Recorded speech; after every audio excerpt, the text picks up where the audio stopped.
For Insight, let's go to our featured guest of the morning. He's Brooke Thackray, research analyst at Global X. He joins us right now. Brooke, thanks a lot for coming in. What do you think the bank's going to do on Wednesday?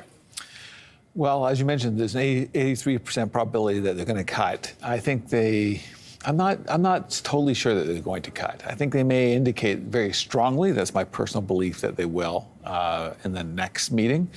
And the reason being is there's 2 more data points coming up for inflation before the next meeting on July 24th. So why not wait 1 more month before you make that decision? Because right now what we saw inflation come in at 2.7% on a year-over-year basis.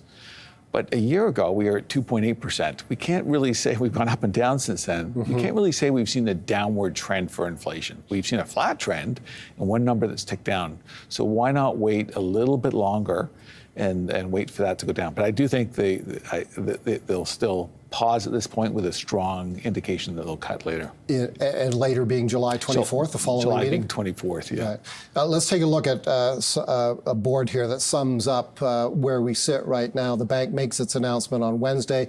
The overnight swaps index market, as of this morning, as of about an hour ago, was pricing in an 83% probability of a cut on June the 5th, this coming Wednesday, and if not an overwhelming probability, more than 100% of a cut on July 24th. The overnight rate, of course, now stands at 5.0%. Headline inflation in April was 2.7%. It declined from March, and it has been at sub 3.0% during 2024 so far. But you're right, Brooke, it has zigged up and down a little bit in the 4 readings we've seen in January, February, March, and April. You think that's not enough for the bank to cut this time around? I don't think so. And even if they do cut, I think they're going to be pausing there. This isn't they cut and they cut and they cut. Like, we saw them raise because they had a problem with inflation really fast. If they do cut this time around, it's not like they're going to wait the next month and cut again and then cut again. I think they're going to cut if they do, and then pause and really hold the line until they get more data coming in. So it's not going to be the relief. It'll provide a little bit of relief, but it's not going to be the big relief that everybody's expecting. And what are the consequences for the Canadian economy? We hear over and over again economists saying Canadians are paying more on their mortgages. Their monthly payments have risen with higher interest rates. There will be less available for discretionary spending. We're seeing, for instance, that reflected in stocks like Canadian Tire as discretionary spending contracts. What are the consequences here to the Canadian economy? I think it will help marginally. Initially, you'll see everybody get really excited about that, but I still think that 1/4 of a percentage point is not, there's other factors going on. Inflation's really taken its toll on customers a lot more than, taking back interest rates by 1/4 percentage point. So it may help marginally initially, but I still think the overall trend is still going to be some tough times ahead.